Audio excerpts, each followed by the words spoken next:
పితృపక్షం అనేది హిందూ సంప్రదాయంలో పూర్వీకులకు అంకితమైన 16 రోజుల కాలం. ఈ పక్షాన్ని శ్రాద్ధపక్షం లేదా మహాలయ పక్షం అని కూడా అంటారు. పితృపక్షంలో చేసే కర్మలు మరియు పూజలు పూర్వీకుల ఆత్మలకు శాంతి, మోక్షం కలిగించడానికి మరియు వారి ఆశీస్సులను పొందడానికి ఉద్దేశించినవి. పితృపక్షం ఎందుకు జరుపుకుంటారు? పూర్వీకులకు రుణాన్ని తీర్చడం.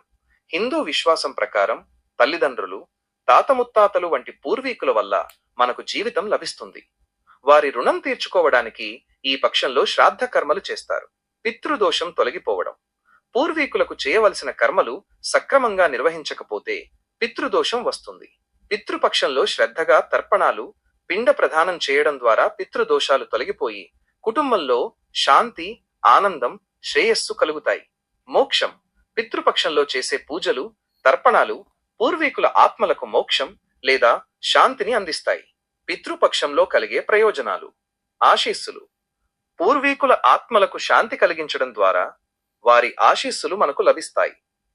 ఈ ఆశీస్సులు కుటుంబ సభ్యుల ఆరోగ్యం, వ్యాపారం, వృత్తి మరియు మొత్తం శ్రేయస్సును మెరుగుపరుస్తాయని నమ్ముతారు. కుటుంబ బంధం. పితృపక్షం అనేది కుటుంబ సభ్యులందరూ కలిసి పూర్వీకులను స్మరించుకునే సమయం. ఇది కుటుంబ బంధాలను మరింత పటిష్టం చేస్తుంది. కృతజ్ఞతాభావం.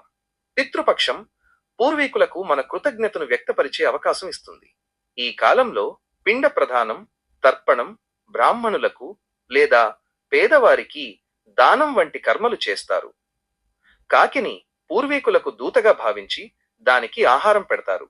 అలాగే ఈ కాలంలో వివాహాలు, కొత్త వస్తువులు కొనడం వంటి శుభకార్యాలను నివారించడం ఆచారం.